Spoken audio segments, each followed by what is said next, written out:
नमस्कार। प्रधानमंत्री महोदय, राष्ट्रपति महोदय, गृह मंत्री महोदय, हिंदुस्तान के जितने भी मंत्रीगण और हिंदुस्तान के 125 करोड़ देशवासियों को मेरा जय हिंद, नमस्कार। मैं मोहम्मद जलील CISF यूनिट नालको दामनजोड़ी में पोस्टेड था। मैं नौकरी करने के दौरान पे यहाँ पे जो commandant CISF unit NALCO Damanjodi के कमांडेंट जोपनीय जो साहब यहाँ चोरी कराते थे और सामान चुरा कर सामान जवानों के साथ में प्लांट से रात में निकाल के अंबेडकर स्टेडियम के पास में बहुत बड़ा चर्च बनवाए और उनके घर में 20 जवान काम करते थे।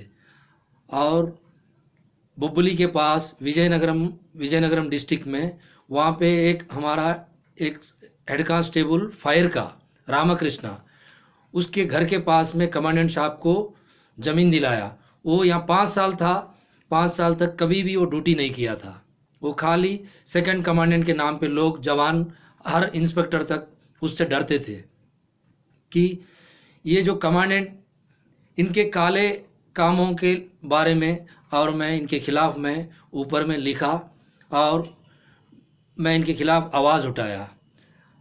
हमें चर्च में बाइबल भी देते थे पढ़ने के लिए, बोले, हमने मना कर दिया, प्रोटेस्ट किया। एक मैं हूँ, एक अनिल कुमार, सत्येंद्र कुमार, सुभाष, हम लोग 4-5 लड़के थे, हम लोग विरोध किए।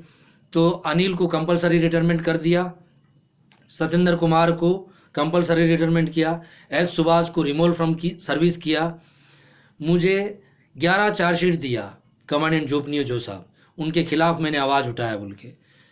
आज तक आज़ादी के 70 साल बाद में भी आर्मी से लेके जितने भी आर्म्ड फोर्स है, किसी जवान को आज तक 11 चार्जशीट नहीं मिला, मुझे दिया। तो मैं इसके खिलाफ़ 25 मार्च 2013 को तत्कालीन गृह मंत्री कांग्रेस गवर्नमेंट के उनको जाके मिल के मैं उनको बताया तो जब गृह मंत्री महोदय बोले कि मैं इसकी जांच करवाऊंगा, आज तक उसकी जांच नहीं हुई। मैं वहाँ दिल्ली से आने के बाद में मुझे 2/4/2013 को मुझे सस्पेंड किया गया। उसके बाद 11 चार्जशीट मेरे को एक करके मुझे 11 चार्जशीट दिए। मुझे इतना परेशान किए कि मेरी 11 इंक्वायरी अफसर अलग अलग इंक्वायरी करके मुझे बहुत तंग किए। जब इंक्वायरी रिपोर्ट मुझे 21/11/2013 को मुझे बाई पोस्ट भेजा गया उनके द्वारा, उसमें 15 दिन का समय दिया गया था। तो मुझे 6 दिसंबर 2013 में मुझे जवाब देना था। मुझे जवाब देने से पहले ही मुझे डिसमिस फ्रॉम सर्विस किया गया। मैं इसके खिलाफ़ हॉनरेबल हाई कोर्ट कटक में न्याय के लिए गया। हॉनरेबल हाई कोर्ट मुझे प्रोटेक्शन दिए। मेरा केस जब तक क्लियर नहीं होगा, मेरे बच्चों को स्कूल जाने के लिए और क्वार्टर का स्टे दिया गया। उसके बाद मेरे घर में 21/10/2014 को बिजली पानी काट दिए। फिर हॉनरेबल हाई कोर्ट में जाके मैं कंटेम्प्ट ऑफ कोर्ट किया। तो हॉनरेबल कोर्ट कमांडेंट साहब को 5/11/2014 को कोर्ट में बुलाया गया। वहाँ आके माफ़ी, गलती हो गई बोल के माफ़ी मांग के चले गए। फिर हॉनरेबल हाई कोर्ट के आदेश का फिर अवहेलना किए। 28 मार्च 2016 को मेरे बच्चों को स्कूल जाने के लिए स्कूल बस में नहीं चढ़ने देते थे, हमारा मेडिकल फैसिलिटी बंद कर दिए। उसके बारे में फिर मैं हॉनरेबल हाई कोर्ट गया। तो 6 दिसंबर 2016 को फिर मेरे बच्चों को स्कूल जाने के लिए और मेरा मेडिकल इलाज के लिए हॉनरेबल हाई कोर्ट ने आदेश किए। और 21 दिसंबर 2016 को कमांडेंट साहब को कोर्ट में अपीयर होने के लिए बोला गया। उन्होंने कोर्ट में अपीयर नहीं किए। इतना जो अत्याचार प्रताड़ित मुझे किया गया, मैं प्रधानमंत्री, राष्ट्रपति महोदय को दिल्ली जाके गृह मंत्री, गृह राज्य मंत्री, हिंदुस्तान में जितने भी मंत्रीगण हैं सबको जाके मिला। मैं तेलंगाना का रहने वाला, मेरे MP, कई MP लोग जो है गृह मंत्री साहब को लेटर लिखे। एक आंध्रा के जो है एर्रम नायडू साहब जो है वो भी, असदुद्दीन ओवैसी और जितेंद्र रेड्डी साहब, बहुत सारे MP गृह मंत्री साहब को लिखे। निनोन हियरिंग साहब, कई लोग लिखे हैं कि मेरे साथ जो अन्याय किया गया इसकी जांच सेंट्रल से कराया जाए बोल के प्रधानमंत्री महोदय को लिखे।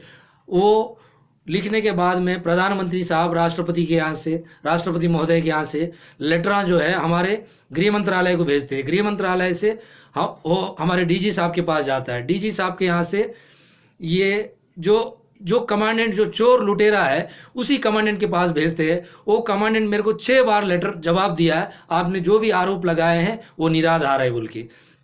हमारी जो कॉन्स्टिट्यूशन ऑफ इंडिया, जो भारत की संविधान में जिसके ऊपर आरोप है, वो न्यायाधीश नहीं हो सकता है। वो जो चोर के पास भेज रहे तो मुझे न्याय कहाँ से मिलेगा। मैं प्रधानमंत्री राष्ट्रपति महोदय से हाथ जोड़ के विनती करता हूँ, ये 125 करोड़ देशवासियों को मेरे साथ जो नाइंसाफ़ी हुई इसके खिलाफ आप लोग मेरे साथ खड़िए। मेरी इस आवाज़ को आप लोग भी अपना भाई समझ के, हम देश की रक्षा के लिए भर्ती हुई है, हम देश की सेवा करने के लिए, देश के खिलाफ अगर कोई मेरे तिरंगा को बुरी नज़र से देखे तो उसके आंख निकालने के लिए हम भर्ती हुए। हम हमारा देश के लिए हम जो भी मरने के लिए भी हम तैयार है, सर कटा सकते हैं, हमारे देश के लिए हम सर नहीं झुका सकते हैं। ऐसा जवान मैं हिंदुस्तान में कोई ऐसा हथियार नहीं, हर हथियार मैं चला पाता, बम भी बना सकता, बम भी मैं डिस्पोज कर सकता। मेरे जैसे जवान को डिसमिस फ्रॉम सर्विस किया। हिंदुस्तान जो सरकार मुझे कितना पैसा खर्च करके मुझे ट्रेनिंग दिया, मेरे को ये जो कमांडेंट मेरे को नौकरी से निकाल दिया। मेरे को नौकरी नहीं चाहिए, मुझे इसकी इंडिपेंडेंट इंक्वायरी के लिए मैं मांग कर रहा हूँ। आज तक मैं 4 साल से मारे मैं भटके घूम रहा हूँ। मेरे पास इतना सबूत है। ये कमांडेंट के ऊपर इतना ये गलत कर रहा तो इसके ऊपर ना विजिलेंस, सीबीआई, किसी का भी आज तक छापा नहीं मारा गया। क्यों? क्या प्रधानमंत्री महोदय बोलते ना खाऊंगा ना खाने दूंगा। जब देश की संपत्ति, सरकारी पेड़, जो सागवान का पेड़ और शीशम का पेड़ सब काट के ये चर्च में बनवा रहा था। इसके ऊपर मेरे पास कई सबूत, कई वीडियो, सीडियाँ, कई मेरे पास डॉक्यूमेंट है। इसकी सोशल मीडिया के भाइयों बहनों और मीडिया के लोगों को मैं हाथ जोड़ के विनती करता हूँ, मेरी आवाज़ प्रधानमंत्री राष्ट्रपति महोदय तक पहुंचाइए।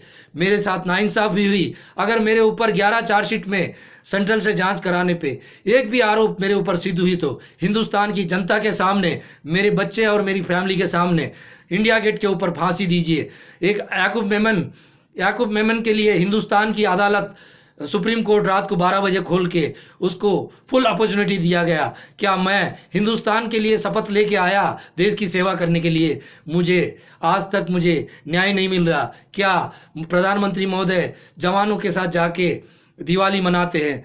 प्रधानमंत्री साहब, मैं भी आपका जवान हूँ, मेरे साथ नाइंसाफ़ी हुई, आप मेरी न्याय दिलाइए, इंडिपेंडेंट इंक्वायरी कराइए। जय हिंद, जय भारत।